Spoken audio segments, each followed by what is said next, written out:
Berlatar di Kolombia, film dibuka dengan diperlihatkan seorang sopir truk tengah menyeberangi perbatasan. Dikarenakan ia telah berulang kali lewat tempat itu, para pengawas perbatasan pun mempersilahkannya lewat. Dalam perjalanan, si sopir truk tersebut menelpon temannya untuk mengabarinya kalau ia hendak sampai ke tujuan.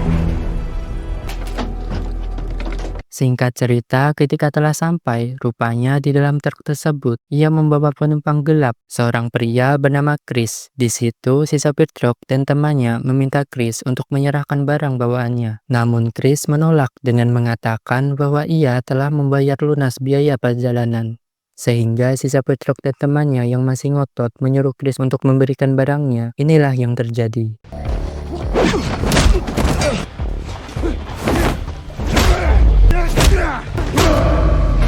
Chris dapat dengan mudah mengalahkan mereka berdua. Di waktu bersamaan, kita dialihkan ke seorang pembunuh bayaran bernama Corvo, sedang mengelas tangan palsu miliknya.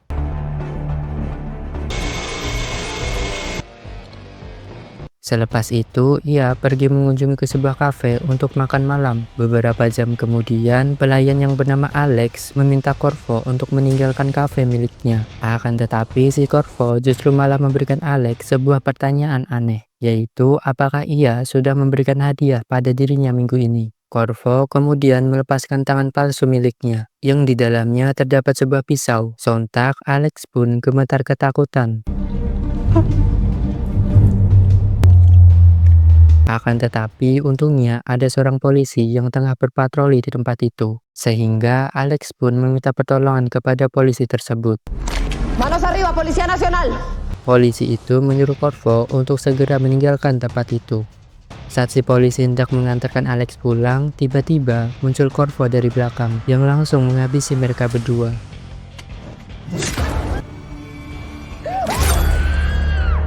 Scene beralih ke Chris yang telah sampai di perkotaan. Ia mengunjungi makam istrinya yang telah meninggal beberapa tahun yang lalu. Beberapa waktu kemudian, kita diperlihatkan seorang perempuan bernama Elisa dan ayahnya bernama Vicente. Nampak hubungan mereka berdua terlihat harmonis.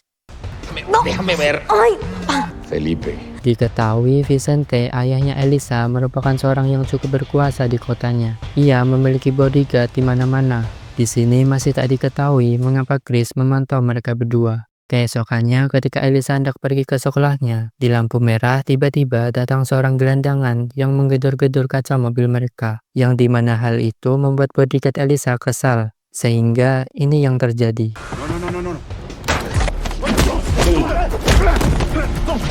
Rupanya gelandangan tersebut ialah Chris. Elisa yang ketakutan mencoba kabur. Tapi Chris dapat mengejarnya, lalu membawanya pergi menggunakan mobil milik mereka. Beberapa saat kemudian diperlihatkan Vicente nampak begitu kesal, begitu mengetahui Elisa anaknya telah diculik oleh orang tak dikenal. Take out 2 armed bodyguards, hijo de puta, sin ninguna razón. Sehingga Vicente yang emosi langsung menghabisi kedua bodyguardnya yang tak mampu menjaga Elisa dengan baik. Beralih ke Chris yang membawa Elisa pergi keluar kota. Di situ Chris yang merasa kasihan kepada Elisa karena sedari tadi ia terus-menerus berteriak. Chris pun berniat memberinya minuman. Namun hal itu dimanfaatkan Elisa untuk kabur dari Chris, yang membuat Chris harus mengejarnya. Hey, stop running! Stop running! Selepas itu, Chris meminta Elisa untuk bersikap tenang karena ia tak memiliki niat jahat kepadanya. Kemudian Chris menunjukkan sebuah foto berisi Chris, ibu Elisa, dan Vicente ayahnya. Lalu menjelaskan kalau dulunya ia merupakan teman dari kedua orang tuanya dan mengaku bahwa ia telah diutus oleh ibu Elisa untuk membawanya pergi menjauh dari Vicente. Namun di sini Elisa tak mempercayai perkataan Chris dan menganggap Chris hanya berkata omong kosong dikarenakan ibunya telah meninggal 5 tahun yang lalu. Tapi Chris masih tak menyerah. Ia tetap mencoba meyakinkan Elisa untuk ikut bersamanya masuk ke dalam mobil. Bahkan Chris berani memberi Elisa pistol miliknya yang sudah berisi peluru guna meyakinkan Elisa kalau ia tak memiliki niat jahat kepadanya. Jesus Christ! Singkat cerita, Elisa mau masuk ke dalam mobil. Tapi karena Elisa yang memegang senjata, ia malah menyuruh Chris untuk memulangkannya saja. Tapi tentu saja di sini Chris menolak. Yang hal itu membuat Elisa mengancam Chris akan menembaknya jika Chris tak mau menurutinya. Chris yang yakin Elisa tak akan berani menembaknya, kemudian mengabaikan perkataan Elisa. Tanpa disangka-sangka, Elisa menarik peletuknya, tapi untungnya pistolnya telah kehabisan peluru. Knock yourself out, Lexi. What the fuck? Jesus Christ! Beberapa saat kemudian, dikarenakan bahan bakar mobil mereka hendak habis, mereka pun mampir ke sebuah pom bensin. Di sini, Chris memohon kepada Elisa agar ia tidak kabur selagi ia mengisi bahan bakar mobilnya. Tapi saat Chris baru saja mengisi bahan bakar, Elisa justru tak mendengarkan perkataan Chris dan malah kabur, lalu meminta pertolongan kepada orang-orang di sana, yang membuat Chris harus mengajar mereka semua. Sedangkan Elisa mencoba menelepon Vicente menggunakan telepon umum.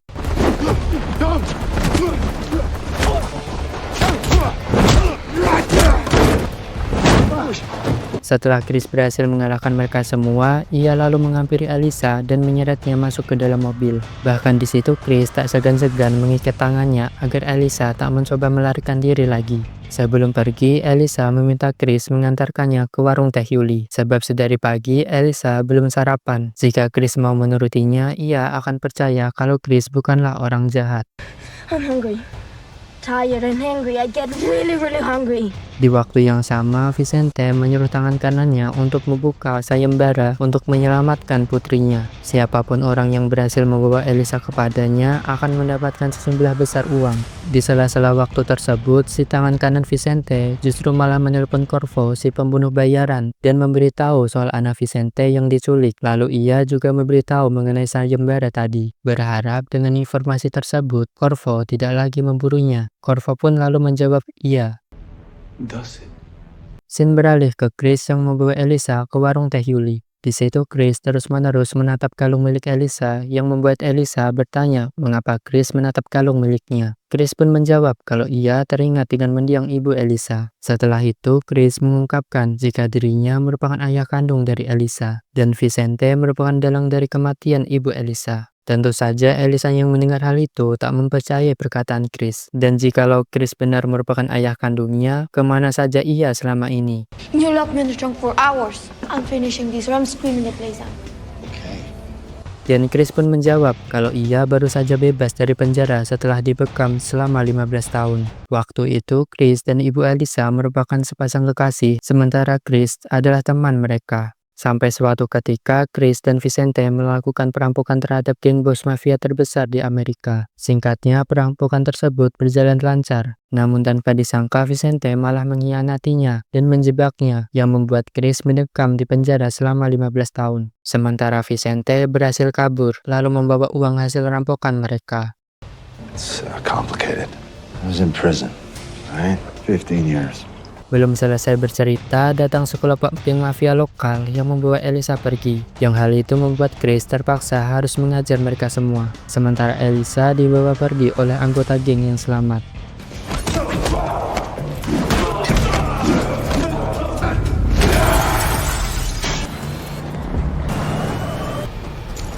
Chris kemudian menginterogasi salah satu anggota geng yang telah ia kalahkan untuk mencari tahu kemana Elisa dibawa pergi.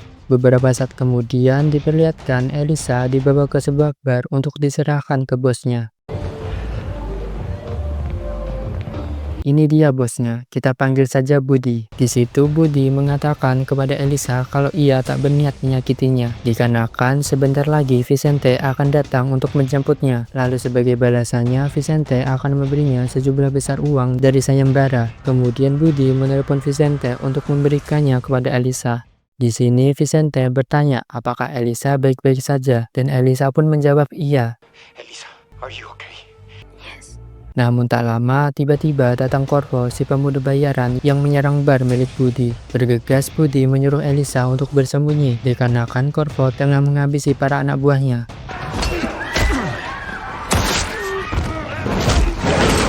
Di suatu kesempatan, Budi mencoba menyerang Corvo tapi tidak berhasil. Melihat para anak buahnya sudah hampir habis, ia pun kena mental, lalu memilih untuk bersembunyi. Di dalam pergelutan tersebut terlihat si Corvo menghabisi orang-orang yang ada di sana. Tidak peduli itu dari anak buah Budi maupun pelanggan. Tak lama datanglah Chris ke tempat itu dan pergelutan pun tak terhindarkan.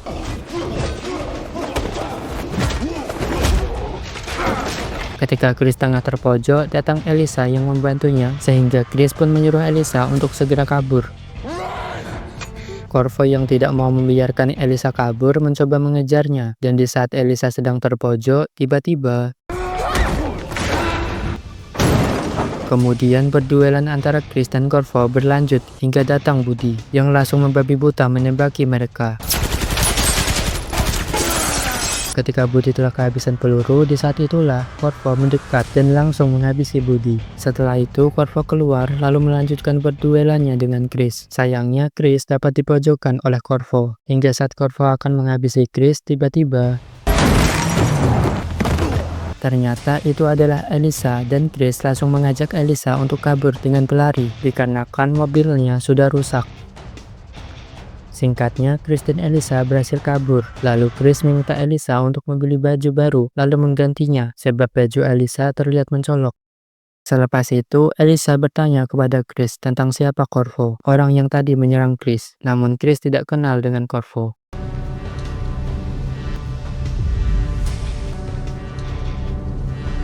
Scene beralih kepada dua orang pecandu yang sedang menggoda setiap wanita yang lewat. Tak lama mereka dihampiri oleh Corvo yang bertanya alamat tentang wilayah di sekitaran sini. Namun mereka justru malah menghina Corvo habis-habisan. Sehingga Corvo yang kesal menyuruh mereka menyerahkan mobilnya. Tentu saja mereka langsung marah dan hendak mengajar Corvo. Tapi inilah yang terjadi.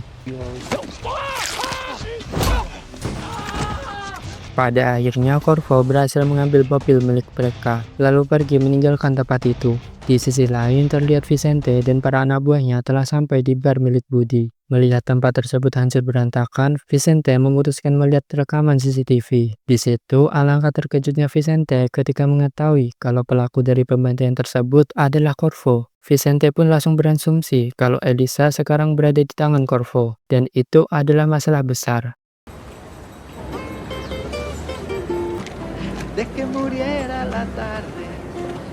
Kembali ke Chris dan Elisa yang sedang beristirahat di sebuah alun-alun. Di sini Chris mengatakan kalau kalung yang sekarang dipakai Elisa merupakan kalung yang ia berikan kepada ibu Elisa. Kalung tersebut terbuat dari berlian murni, hingga apapun benda yang menghantamnya, kalung tersebut tidak akan hancur. Kemudian Chris menceritakan jika ibu Elisa dulu sempat mendatanginya di dalam penjara ketika Elisa masih berusia 2 tahun. Waktu Elisa sendiri dibawa oleh Vicente dan sang ibu tidak diperbolehkan membawa Elisa. Bahkan sang ibu juga seringkali disiksa oleh Vicente karena ia tidak mau menikah dengan Vicente.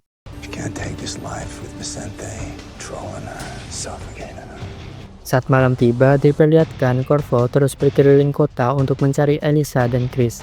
Sementara di sisi lain, Chris dan Elisa tengah mencuri mobil yang tengah terparkir dan menyuruh Elisa untuk segera masuk.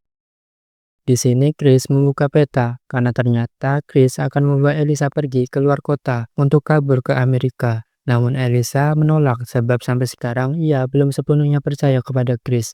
I don't know for sure that you're telling me the truth. Even if it is, even if you did ruin your life, you always made mine really. Ditambah walaupun Vicente merupakan orang jahat, tapi ia tidak pernah menyakitinya dan malah membuatnya bahagia. Tak lama datang si pemilik mobil yang memergoki Chris dan Elisa, sehingga Chris pun keluar lalu menodongkan pistol kepadanya. Melihat hal itu, Elisa malah mencoba kabur dengan mengendarai mobilnya dan meninggalkan Chris seorang diri. Beberapa detik kemudian, Chris melihat ada mobil melintas di dekatnya, hingga Chris mencoba mengintikan mobil itu, tapi ternyata dia adalah Corvo.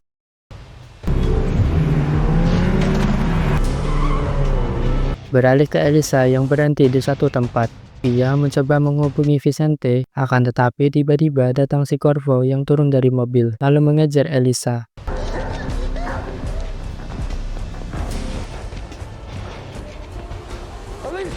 Setelah terjadi kejar-kejaran, akhirnya Elisa kembali bertemu dengan Chris. Tapi dari belakang Corvo langsung melesatkan tembakan.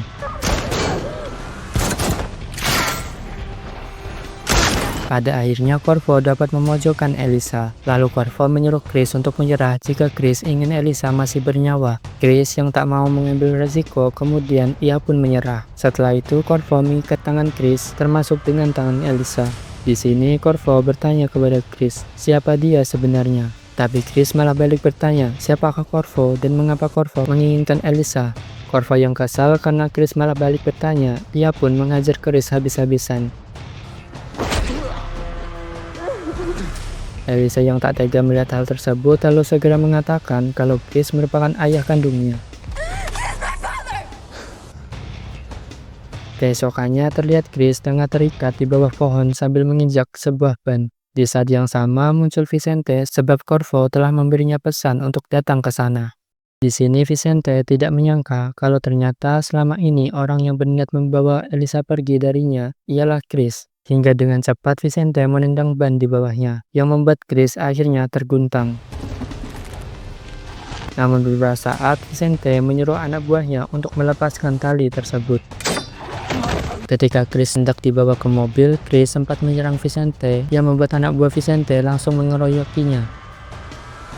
Singkat cerita, Chris dibawa oleh mobil Vicente untuk mencari keberadaan Elisa. Di sini, Chris bertanya kepada Vicente mengapa ia tega mengkhianatinya sampai ia mendekam di penjara selama 15 tahun. Vicente lalu menjawab, tentu saja itu semua karena uang.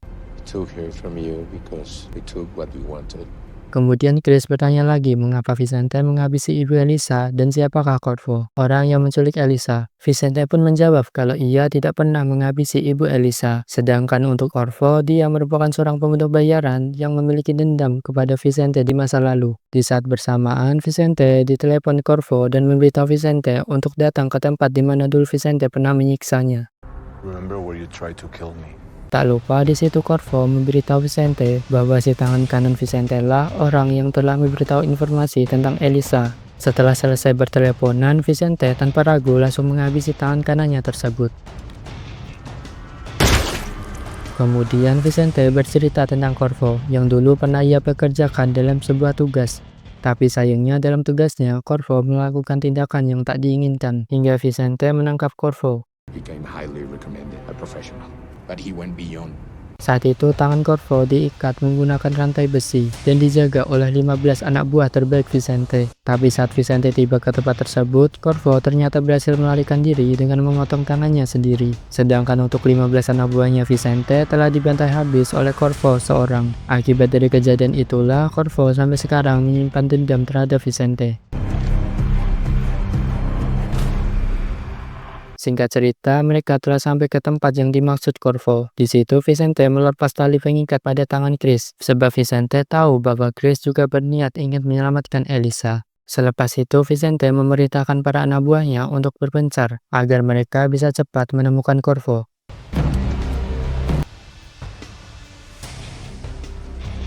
Beberapa saat kemudian Vicente mendengar ada suara dan saat ia mendekatinya rupanya para anak buahnya telah dihabisi Corvo. Dari belakang muncullah Corvo yang langsung memojokkan Vicente. Singkatnya Vicente dibawa Corvo menemui Elisa yang tangannya telah diikat menggunakan rantai besi. Sama persis seperti yang dilakukan Vicente kepada Corvo di waktu dulu. Kemudian Corvo menekan sebuah tombol yang membuat tangan Elisa terseret secara perlahan, yang dimana satu-satunya cara menyelamatkan Elisa yakni menggerginjai tangannya sendiri. Tak lama Corvo yang melihat kedatangan Chris, ia lalu bergegas mengejar Chris.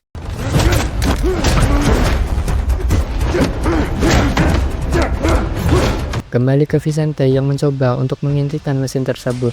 Beberapa cara telah ia lakukan, tapi mesin itu tak kunjung berhenti. Di sisi lain terlihat terjadi perduelan sengit antara Chris dan Corvo.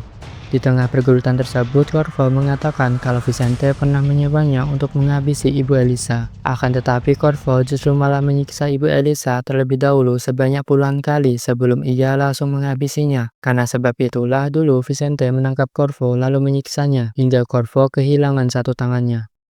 Mendengar cerita itu, Chris sangat emosi hingga ia pun kembali menyerang Corvo.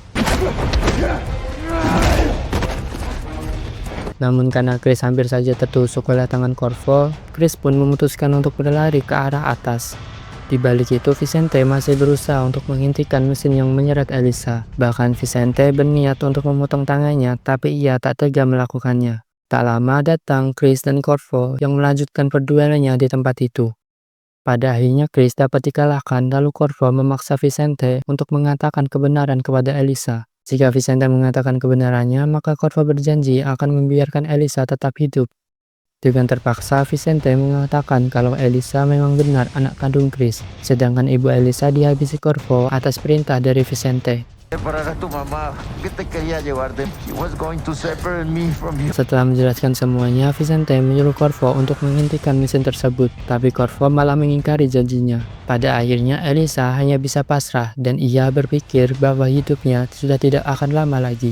Namun di saat genting itulah, Chris mengatakan agar Elisa melemparkan kalung berlian yang ia pakai, sebab kalung tersebut merupakan berlian murni yang begitu kuat.